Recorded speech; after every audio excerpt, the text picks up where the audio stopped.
हमारे नए वीडियो में आपका स्वागत है। आज हम आपको बताएंगे कि टैली में हम अपना पेरोल कैसे जनरेट करें या कैसे मेंटेन करें। तो बेसिकली मेरा आज की क्लास में या आज की इस वीडियोस में मेरा फोकस रहेगा कि आप लोगों को बताएं कि पेरोल डाटा कैसे मेंटेन करें एम्प्लॉय का टैली में। उसका बेसिक हम आपको आज बताएंगे कि कैसे किस तरीके से डाटा हम मेंटेन करेंगे या डाटा क्रिएट कैसे करेंगे, फिर उनका अटेंडेंस कैसे लगेगा, कैसे पेरोल के बेसिक हम इंफॉर्मेशन यानी बेसिक डाटा कैसे क्रिएट करें उसके बारे में बताएंगे। ठीक है, तो आपका कोई भी टैली में आपने कंपनी बना रखी है, कंपनी में आपको सबसे पहले पेरोल एक्टिवेट करने के लिए आपको अपने फीचर्स में जाना पड़ेगा। आपके टैली में कि टैली में हमारे फीचर्स क्या है, तो फीचर्स में आप जाओगे तो आपके मेन ये 3 फीचर होते हैं: accounting feature, inventory feature and stationery feature. ठीक है, स्टेशनरी फीचर में आप जाओगे तो आपके पास ये आपकी स्क्रीन आएगी। स्क्रीन पे देखिए कि आपके पास जीएसटी का एप्लीकेबिलिटी एरिया है, वैट का, जो कि वैट तो अब ख़त्म हो गया, तो वैट अपने हिसाब से यदि आपके पास एक्साइज आपकी कंपनी में एप्लीकेबल है, सर्विस टैक्स खत्म हो गया तो सर्विस टैक्स आप अब कोई लेना देना नहीं है, तो एक्साइज एप्लीकेबल है तो एक्साइज कर सकते हो। सर्विस टैक्स नहीं है तो ये अभी भी चला आ रहा है पुराना के हिसाब से। तो टीडीएस एप्लीकेबल है, टीडीएस तो ऑलमोस्ट हर कंपनी में एप्लीकेबल होता था, टीडीएस को आप इनेबल कर लोगे। टीसीएस से यदि आपको उसके दायरे में आता है तो वो करो। फिर इसके बाद आपका enable payroll, stationery enable payroll. Friends, ये आपका स्टेशनरी इनेबल पेरोल्स हो गया, इसको आप एस करोगे तो आपके टैली में पेरोल का फंक्शन एक्टिवेट हो जाएगा। ठीक है, मैंने यहाँ पे एस किया।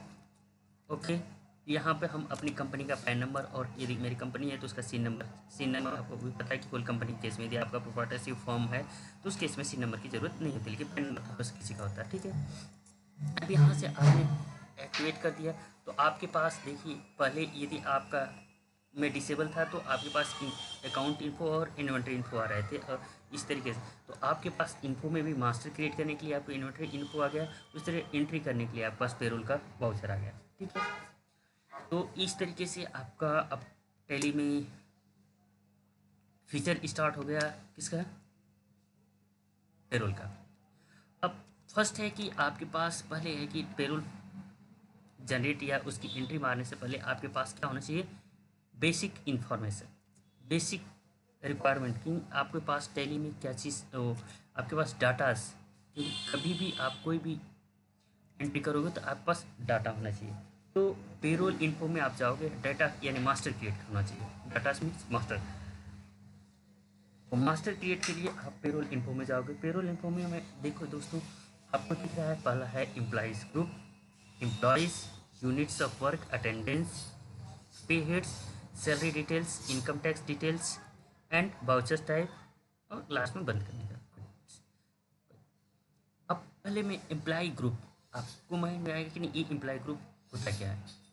तो एम्प्लॉय ग्रुप जैसे आपको पता होना चाहिए कि ये कंपनी में हर एक डिपार्टमेंट होते हैं, वर्क करने के लिए डिपार्टमेंट, उस डिपार्टमेंट में एम्प्लॉय होते हैं, जैसे HR departments, accounts department, admin departments, operation department, execute, तो उस तरीके से ये आपके डिपार्टमेंट या अकाउंट्स के या उसके ग्रुप्स हो जाते हैं। आपके कंपनी में एम्प्लॉयज़ के ग्रुप होते हैं कि नहीं, एम्प्लॉय इस ग्रुप में कौन से एम्प्लॉय हैं, इस ग्रुप में या पोजीशन वाइज या डिपार्टमेंट वाइज, दो तरीके से कि आप एम्प्लॉयज़ के आपके यहाँ दो होता है कि एक तो पोजीशन वाइज और डिपार्टमेंट वाइज।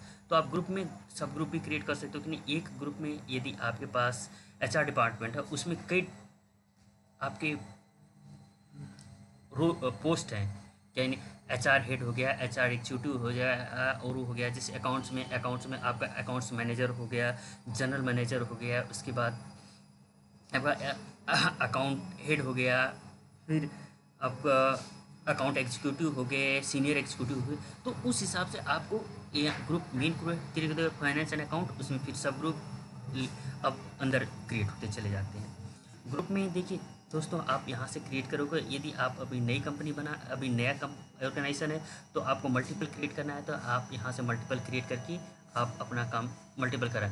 यदि एक एक आपको क्रिएट करना है, सिंगल क्रिएट करना है तो सिंगल ग्रुप बनाना है। यहाँ से देखिए दोस्तों, मैंने यहाँ पे डाटा मैंने बना रखा है, मैं यदि डिस्प्ले पे जाऊँ तो देखिए मेरे पास मैंने डिपार्टमेंट बना रखे हैं, accounts and finance, admin department, AGM, directors, executives, managers, HR, general manager, HR, operation, senior executives. ये मैंने अपने अपने हिसाब से ये बना रखे हैं। देखिए ध्यान से कि इनको मैं एडिट कर दी। तो इस तरीके से आप यहाँ से क्रिएट करोगे। सपोज मैं कि एक सिंगल क्रिएट कर रहा हूँ, तो मैं अभी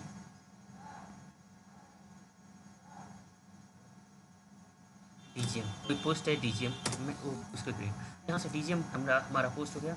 कोई किसी में नहीं, सीधी सी बात है, मेरे ग्रुप में किसी ग्रुप में मैं नहीं डाल रहा हूँ तो वो ग्रुप हो गया मेन। यदि इसको किसी में डालूंगा तो वो उसका मेन हेड का सब ग्रुप हो जाएगा। तो इस तरीके से फिर इसके बाद एम्प्लाइज़ में भी आप मल्टीपल क्रिएट कर सकते हो। मल्टीपल क्रिएट करोगे तो देखिए ध्यान से दोस्तों कि एम्प्लाई आप यदि एक डिपार्टमेंट, ये डिपार्टमेंट हो गया या एक पोस्ट हो गया, पोस्ट अकाउंट्स एंड फाइनेंस में आपके पास करोगे, अकाउंट एंड फाइनेंस में कई हमारे एम्प्लाई हैं। अकाउंट एंड फाइनेंस के लिए किसी को भी आप कोई भी एम्प्लाई क्रिएट करोगे, अनुज under and account and finance. अब इसके पास रेगुलर टैक्स रिजाइम, टैक्स आप बस टैक्स का टाइप क्या होगा, इन फ्यूचर में इसके टी डी कटेगा तो रेगुलर हो जाएगा। ये आपका एप्लीकेबल रिजाइम नहीं होता है क्योंकि ये बड़ी बहुत ज़्यादा ये होता है, या डायरेक्टर्स जो इनका की सैलरी बहुत ज़्यादा होती है। तो नॉर्मली आपका यहाँ से हो जाएगा। यहाँ से आप क्रिएट करोगे तो आपके पास डाटाबेस ज़्यादा क्रिएट करना है। मैं कर रहा हूँ सुनील, किस हेड में डालना है मुझे, फाइनेंस एंड अकाउंट में डालना है। टैक्स रिटर्न ठीक है, पैन नंबर कुछ है, डेट ऑफ ज्वाइन, यहाँ पे आप इस एम्प्लाई का डेट ऑफ ज्वाइन तक क्योंकि किस दिन हमारे एम्प्लाई किस दिन ऑर्गेनाइजेशन को ज्वाइन किया।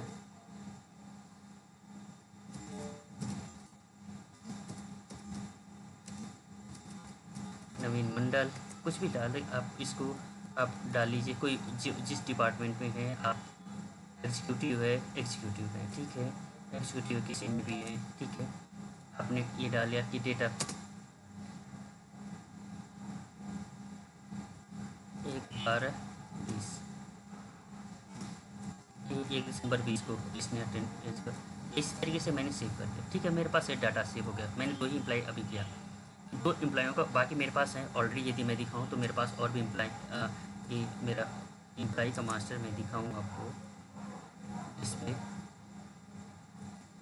मेरे पास अभिजीत, अजय, अमन, अनिरुद्ध, कोमल, नवीन मंडल, हो गया, संजय हो गया, सुनील हो गया, विजय कुमार, अभिमल हो गया, विनय हो गया। ये लोग इस डिपार्टमेंट, इनको मैंने डिपार्टमेंट भी दे रखा कि इस डिपार्टमेंट में हैं ये लोग, इनका ये रोल है या जो भी रोल है। ऐसे दोस्तों हमारे पास आया कि हम ग्रुप क्रिएट करिए, यानी हेड, सब हेड। इसमें आप चाहो ठीक है, यदि मैं आपको थोड़ा सा और चीज़ें हिंट दूँ कि सर आपने क्रिएट किया हुआ है ग्रुप में, मैं आपको डिस्प्ले करके दिखाता हूँ कि मेरा अकाउंट्स एंड फाइनेंस में मैं ये मेरा मेन हेड है। यदि इसमें दिखाऊँ कि नहीं अकाउंट्स एंड डिपार्टमेंट में मेरा एजीएम है, डीजीएम है, जो भी है, तो उसको उस हिसाब से मुझे क्रिएट करना है। तो मैं सिंगल ग्रुप क्रिएट करूँ ठीक है। ए मैनेजर, असिस्टेंट मैनेजर, इसमें मैं डाल दिया अकाउंट्स एंड फाइनेंस में। अकाउंट्स एंड फाइनेंस में कोई है जो कि मेरा असिस्टेंट मैनेजर ठीक है।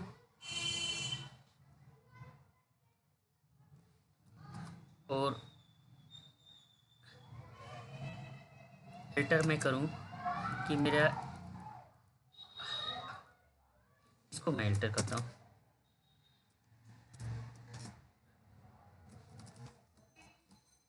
अकाउंट EXECUTIV, अकाउंट एग्जीक्यूटिव ठीक है। हेड फाइनेंस एंड अकाउंट ठीक है, आपका सब ग्रुप पे चला गया।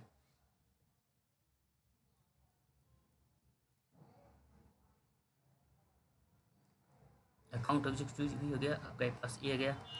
तो इस तरीके से अब अकाउंट्स में आपके अकाउंट्स एंड इसमें एक अकाउंट एग्जीक्यूटिव हो गया, एक अकाउंट मैनेजर हो गया। ये 2 आपके पास पोस्ट हो गए। इस पोस्ट में आप लोग अभी कहीं मिलेंगे, डायरेक्टर साहब का अलग हो जाएगा, एचआर में आपका एचआर एक अलग हो जाएगा। एचआर में भी आपके पास एग्जीक्यूटिव, सब एग्जीक्यूटिव आ सकते हैं। ठीक है,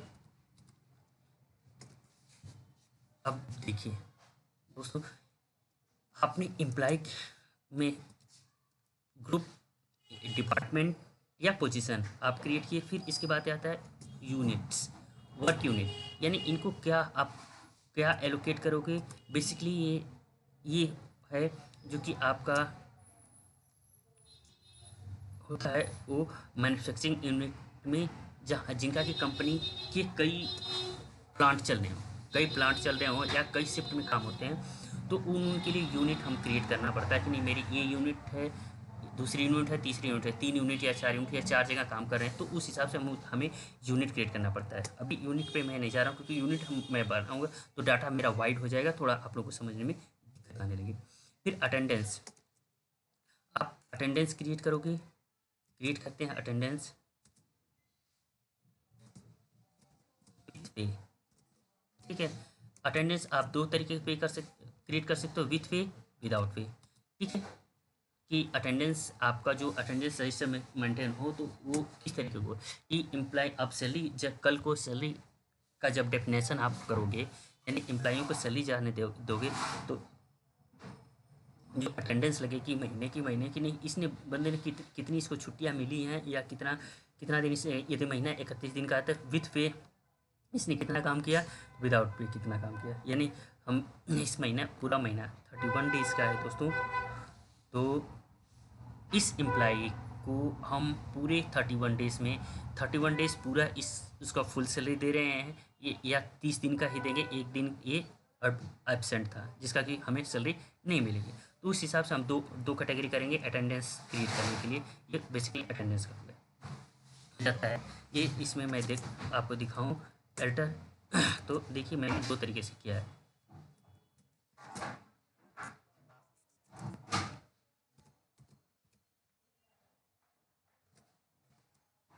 विथ पे, ठीक है, कुछ ज़्यादा बेटर है, विथ पे अटेंडेंस और विदाउट पे अटेंडेंस। ठीक है,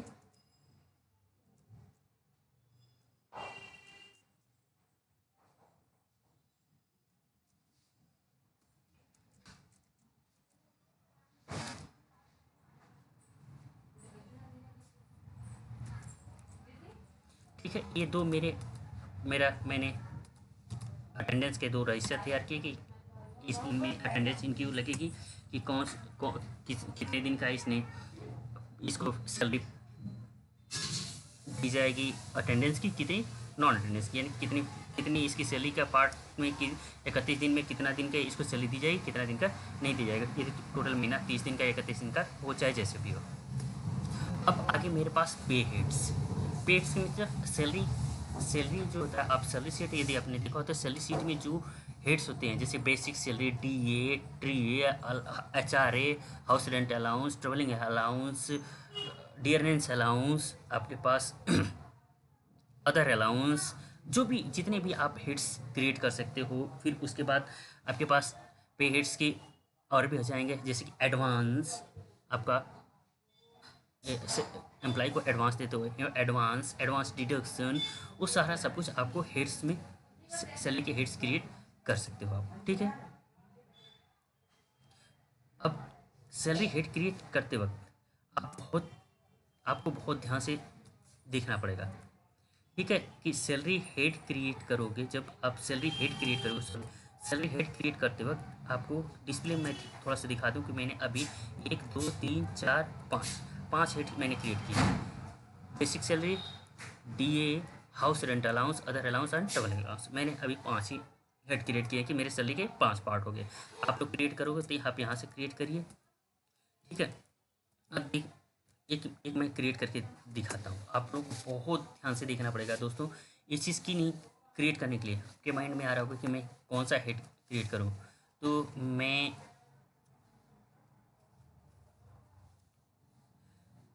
क्रिएट करता हूँ बोनस।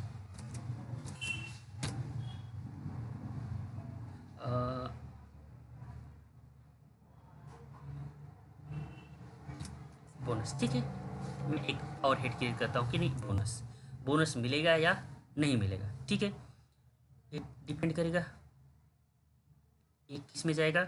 यहाँ पे हेड आ रहा है बोनस में,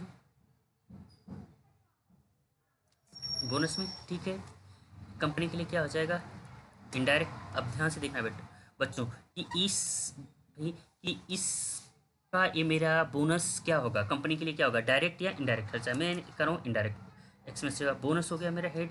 ठीक है, कैलकुलेशन अब ग्रेजुटी, अभी मैं ग्रेजुटी के लिए नहीं कर रहा हूँ। फिर कैलकुलेशन अल्टर इनकम टैक्स, मैं इस पर कुछ भी नहीं कर रहा हूँ। अब फ्लैट, अब मैं यहाँ पे ये मुझे कैसे देना होगा, बोनस मैं कैसे दूंगा, as computed value, user defined, flat rate, attendance and production, कि किस बेसिस पे मैं इनको दूं। ठीक है, तो आपको आपके कंपनी में क्या चल रहा है किस हिसाब से, कि कंप्यूटेड वैल्यू आप जो कंप्यूट करोगे उस हिसाब से, यूज़र डिफाइंड जो यूज़र में मैंने डिफाइन किया उस हिसाब से हर यूज़र को मिलेगा। यानी कि क्या है, आपने एम्प्लॉय को डिफाइन किया कि नहीं बोनस उसको मिलेगा तो मिलेगा, या फ्लैट है कि नहीं हर एम्प्लॉय को आप फ्लैट है कि मंथली आप बोनस दोगे तो फ्लैट। फिर ऑन अटेंडेंस बेसिस पे कि उस कितना दिन काम करता है उस अटेंडेंस के बेसिस पे, या प्रोडक्शन के बेसिस पे। जो यदि प्रोडक्शन, वही मैंने कहा था मैन्युफैक्चरिंग यूनिट है तो प्रोडक्शन के लेबर के हिसाब से। तो अब डिपेंड करेगा कि आप क्या करना चाह रहे हो। मैं अभी फ़िलहाल कर रहा हूँ फिक्स। ठीक है, मैं फिक्स फ्लैट कर रहा हूँ, जो भी फ्लैट हम लगाएंगे ऑन मंथ बेसिस। ठीक है, मुझे मंथ वाइज चाहिए। ठीक है, और इसके बाद एडवांस। ठीक है दोस्तों, एडवांस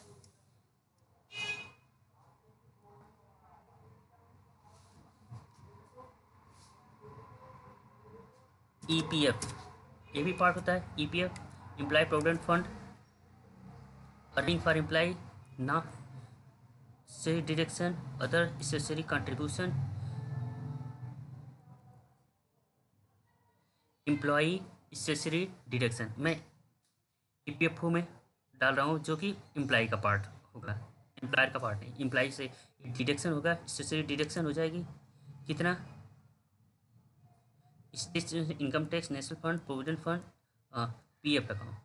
ठीक है, ये आपका पीएफ में आ जाएगा।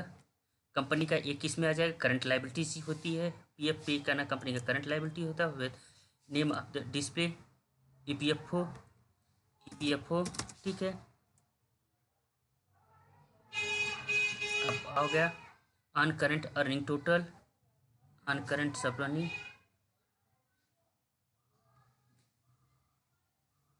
ठीक है, ये आपका हमें जब तक रहेगा कुछ नहीं, परसेंटेज वैल्यू आपका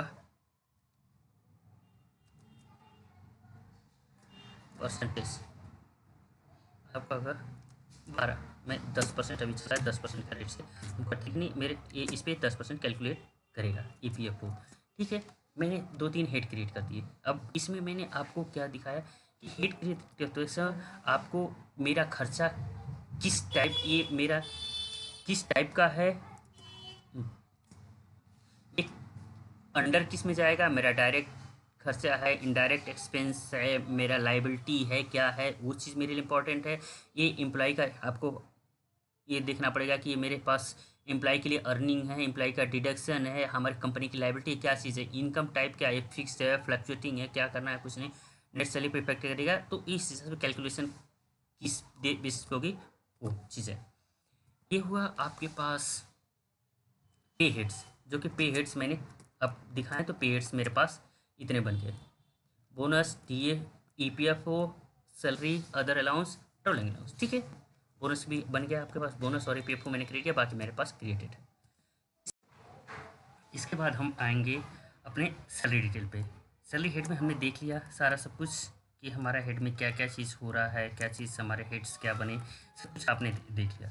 अब इसके बाद हमारे सैलरी डिटेल्स, सैलरी डिटेल में हम डिफाइन करें कि हमारा सैलरी के मेजर क्या रहेंगे, यानी कि सैलरी को कि हर एक एम्प्लॉय का सैलरी क्या क्या रहेगा, सैलरी में उसका बेसिक क्या रहेगा, टीए क्या रहेगा, डीए क्या रहेगा, बोनस क्या रहेगा, allowance, other allowance, house rent allowance, उसका पीएफ, ईएसआई, जो भी है जितने भी मेरे पास सैलरी के जो मेरे हेड्स बने हैं उनमें पर एम्प्लॉइज़ का को हम सैलरी कैसे डिफाइन करेंगे, ठीक है।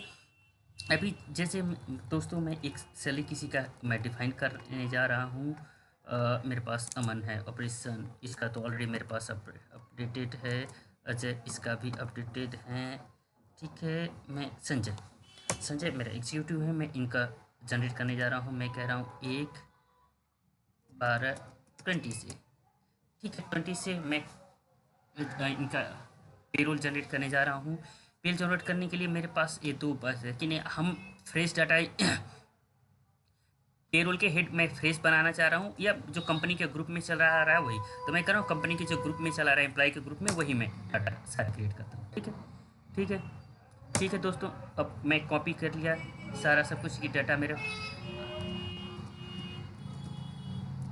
ठीक, ठीक है।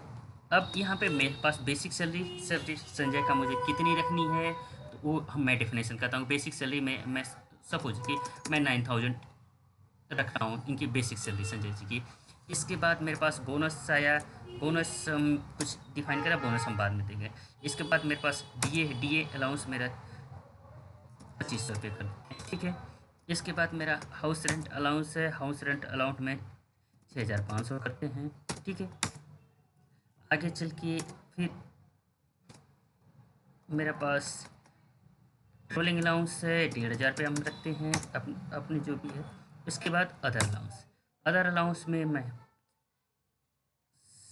6000, ठीक है दोस्तों। जो भी है आपका सैलरी का क्या स्ट्रक्चर है, बोनस आपको देना है। बोनस मैं कह रहा हूँ कि इनको हम हर महीने 1000 रुपये देंगे, ठीक है। इसके बाद पीएफ का मैंने आपको जनरेट करके दिखाया था कि पीएफ इनका कैसे कटेगा। तो पीएफ ये मंथली वाइज नहीं, एक्सेसरी जो भी हमारा डेफिनेशन रहेगा उस हिसाब से मिस्टर संजय को सैलरी मिलेगा। अब इनका सैलरी का डेफिनेशन कर दिया, ठीक है दोस्तों। अब हर एक इसी तरीके से आपके जितने भी एम्प्लॉय होंगे उनका एक एक का सबका आपको क्या करना पड़ेगा, सैलरी डिफाइन करना पड़ेगा कि मैं सैलरी का स्ट्रक्चर डिफाइन करने का, जिससे कि आप अटेंडेंस बनाओ। उसके बाद जब सैलरी शीट जनरेट करोगे तो वो है कि सैलरी शीट आपका प्रॉपर जनरेट हो और उस हिसाब से आपका पे शीट एम्प्लॉय का जनरेट हो, जिससे कि आप पेमेंट करो और आपका उसी हिसाब से लेजर में रिफ्लेक्शन जाए और पेमेंट आप उसको उस एम्प्लॉय को उतने पेमेंट करोगे, ठीक है। अब अभी तक तो हम आए डिफाइन हमने कर लिया, सैलरी डिफाइन कर लिया। इसके बाद हमारे पास अगला मेनू आ रहा है पेरोल इन्फो में इनकम टैक्स डिटेल्स में पे हेड कॉन्फ़िगरेशन, यानी पे हेड जो आपके हेड्स हैं उनको कॉन्फ़िगर कैसे करोगे कि इन पे टैक्स लगेगा नहीं लगेगा, फुल्ली टैक्सेबल है पार्शियल टैक्सेबल। जैसे बेसिक सैलरी आपका फुली टैक्सेबल जाता है, bonus fully taxable, DA fully taxable हो गया, EPFO fully taxable, house rent allowance वो आप कैलकुलेशन करोगे उस हिसाब से। यदि आपको करना है तो वो यहाँ पे आपको कैलकुलेशन दिखाना पड़ेगा, ठीक है। जैसे allowance for travelling, transport allowance for employ, जो ट्रैवलिंग अलाउंस हो जाएगा तो वो आपके आ जाएगा,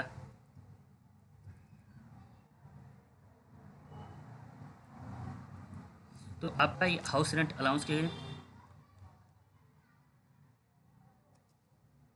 अन एक्चुअल वैल्यू प्रोजेक्टेड वैल्यू, यानी कि आप इनको अलाउ कितना होगा उस हिसाब से, या प्रोजेक्टेड वैल्यू या एक्चुअल वैल्यू, हम करें एक्चुअल वैल्यू पे ही इनको हाउस रेंट अलाउंस मिलेगा। अदर अलाउंस मेरा हम मान रहे हैं फुली टैक्सेबल है, ठीक है। और इसके बाद ट्रैवलिंग अलाउंस में मैं यदि इसको हेड अलग से दूँ कि मेरा अलाउंस फॉर ट्रैवलिंग, हाँ एक्चुअल वैल्यू, ठीक है। प्रोजेक्टेड वैल्यू पे नहीं, हम एक्चुअल वैल्यू पे आ रहे हैं, ठीक है। ख़त्म, ओके। इस हिसाब से हमने इनकम टैक्स के लिए इसको कर दिया। फिर डिक्लेरेशन ये चीज़ बहुत इंपॉर्टेंट होती है दोस्तों।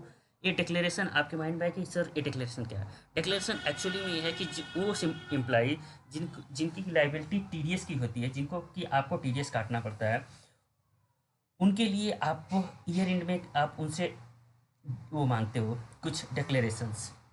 सॉरी दोस्तों मेरा डिस्कनेक्ट हो रहा है, हाँ अब आगे।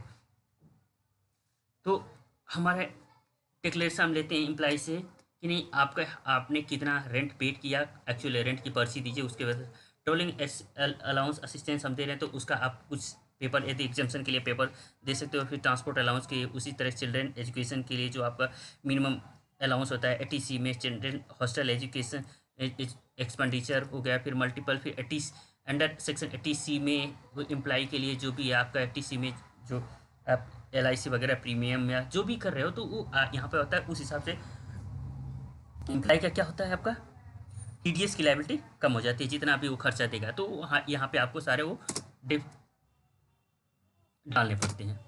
डालोगे, अब जीत का जैसे आप डालोगे तो यहाँ पे वो मांगेगा कंट्रीब्यूशन टू पॉलिटिकल पार्टी को दिया, रिसर्च को डोनेशन दे रहे हो, आप क्या क्या दे रहे हो। 80C में 80U में ये है, अभी अभी 80U में आया, ये 80U का है। इसके ऊपर मैं 80D का आ गया। उससे एम्प्लॉय का यहाँ पे 80C में करोगे। अभिजीत का जैसे कि एक एम्प्लॉय का तो 80CC में कंट्रीब्यूशन टू करा नोटिफाइड फंड, इसका housing deposit in housing board या बैंक में इसने कर दिया है। एम्प्लॉय कंट्रीब्यूशन CCD 1 में हाउसिंग लोन पेमेंट प्रिंसिपल, जो हमने घर बनाने के लिए लोन लिया उसका प्रिंसिपल। LIC हम पेड कर रहे हैं। लॉन्ग टर्म इंफ्रास्ट्रक्चर बॉन्ड हमने बॉन्ड खरीदा है।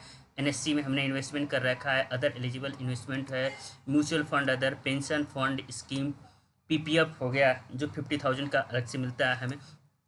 Rajiv Gandhi equity saving fund जो कि अब खत्म हो गया आपका। सुकन्या समृद्धि अकाउंट में जो आप पैसा जमा करा रहे हो। टर्म डिपॉजिट में कोई ऐसा हो जो कि शेड्यूल बैंक के साथ में हो। और ट्यूशन फीस आप बच्चे के लिए जो फीस पेड कर रहे हो, तो वो सारे मेरे अलाउंस में जो कि आपके टैक्स सेविंग के हैं ये सारे। तो उस हिसाब से आप एम्प्लॉय से मांगते हो, जो कि है कि इन्हीं से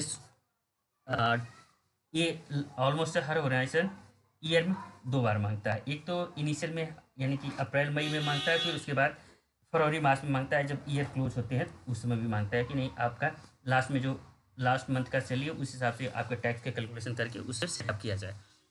ठीक है, तो ये इस हिसाब से वो सारे डेफिनेशन है जो कि आप एम्प्लॉय से लेते हो ड्यूरिंग दो टाइम। एक तो मैंने बताया कि at the beginning of the financial year and at the time of closing of the financial year. Beginning के लिए आप लेते हो जनरली आप लेते हो जस्ट लाइक कि मार्च में, तो वही है कि यदि फरवरी मार्च में आप दोनों के लिए लेते हो, पिछले साल का भी आप लेते हो और आने वाले साल के लिए, पिछले साल का जो बीत रहा है उसके लिए लेते हो कि नहीं, आपने जो ईयर के इनिशियल में जो आपने डिटेल नहीं दी थी वो आज इस समय दे दीजिए, और आने वाले साल का भी वो दे दीजिए, तो दे के आप डिक्लेरेशन लेते हो। इसी तरीके टैक्स कन्फिग्रेशन में आपका ये आ जाता है वो कन्फिग्रेशन की नहीं किस पे क्या चीज़ है, तो उस हिसाब से एम्प्लॉय का टैक्स कैलकुलेशन होकर यहाँ से आप उसको पूरा सर्टिफिकेट दे सकते हो, इनकम टैक्स का सर्टिफिकेट। ये हुआ। अब ये आपका पूरा पेरोल इन्फो जो कि हम कहेंगे पेरोल का मास्टर में हम आपने सीखा कि ग्रुप कैसे क्रिएट करें, एम्प्लॉय क्या है, वर्क यूनिट के मैंने आपको पसंद किया था कि ये बहुत ज़्यादा अटेंडेंस से पे हेड पे सैलरी के कौन कौन से हेड होंगे, सैलरी के एक एक एम्प्लॉय का डेफिनेशन, इनकम एंड फिर इनकम टैक्स। ठीक है, अब इसके बाद हम आते हैं आपको पेरोल के बाउचर क्रिएट करने। पेरोल को हम कैसे बाउचर्स क्रिएट करेंगे। ठीक है, तो पहले है कि पेरोल का पेमेंट करते से पहले आपको क्या करना पड़ेगा, अटेंडेंस डालनी पड़ेगी।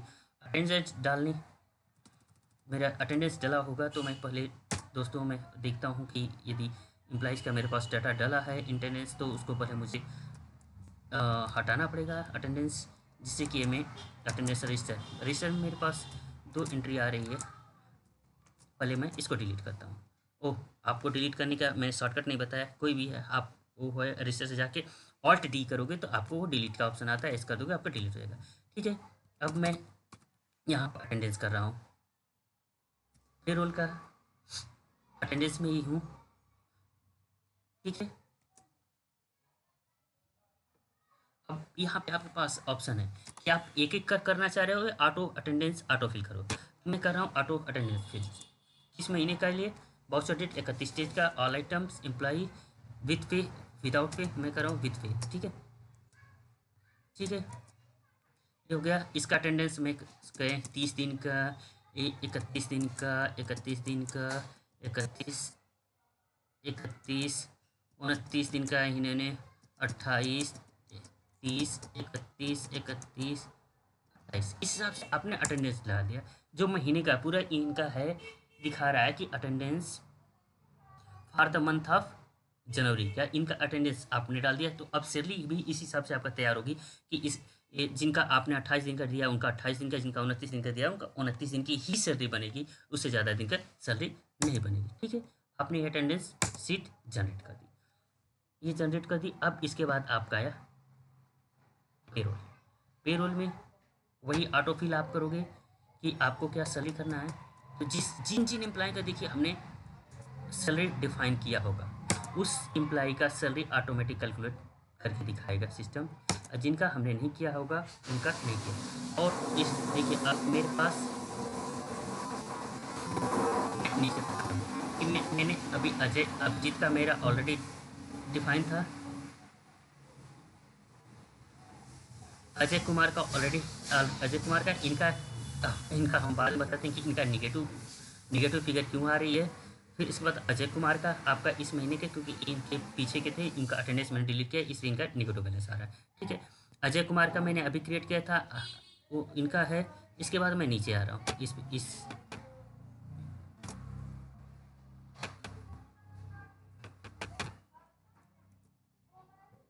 नो एक बार हम पा रहे थे पेरोल ऑटोफिल। ठीक है, हमें सैलरी देखना है, पीएफ का कंट्रीब्यूशन वगैरह नहीं देखना है। ठीक है, ठीक है,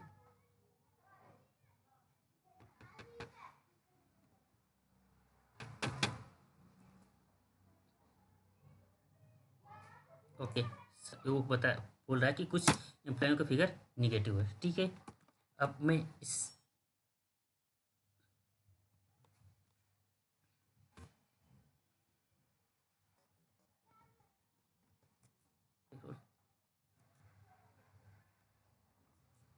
स्लिप सिंगल स्लिप, यहाँ से आप सिंगल स्लिप जनरेट कर सकते हो। पेरोल रजिस्टर मैं एक एंट्री ऑलरेडी मार रखा था डिलीट, इसलिए इसका आ रहा था।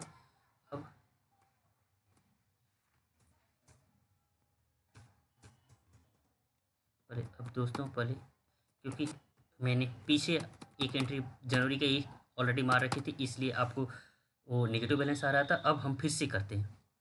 ठीक है,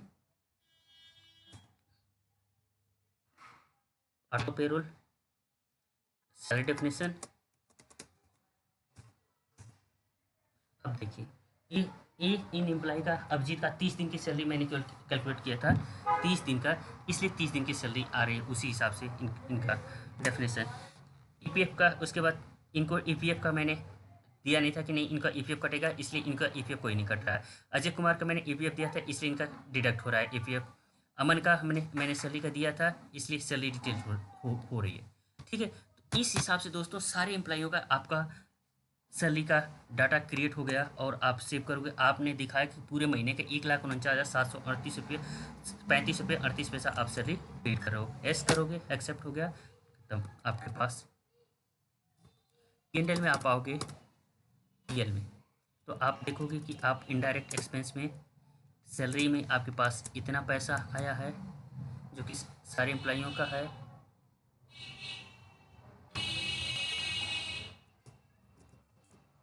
तो इस हिसाब से संजय सब जितने भी एम्प्लॉय का 3-4 एम्प्लॉयों को आपने कोमल के बाद कोमल का मैंने डिफाइन किया था, यानी मेरे पास इसमें जो सैलरी जिनकी डिफाइन थी केवल इस 5 एम्प्लॉयों की सैलरी डिफाइन थी, इसलिए 5 एम्प्लॉयों की सैलरी आई है। अब संजय का भी मैंने 30 दिन का ही सैलरी का डिफाइन किया था, इसलिए 30 ही दिन का इनका सैलरी आया। ईपीएफ भी इनका जनरेट किया था, इसलिए इस हिसाब से आपने सैलरी वहाँ से मारा। आपके देखिए एंट्री आ गई आपके बैंक अकाउंट सीधे P&L में। एक एंट्री बोनस 1900 रुपया दिया था आपने, कन्वेंस दिया था, डीए दिया था, उस हिसाब से पूरा आपका खर्चा पूरा 1,59,749। दोस्तों इस तरीके से आप अपना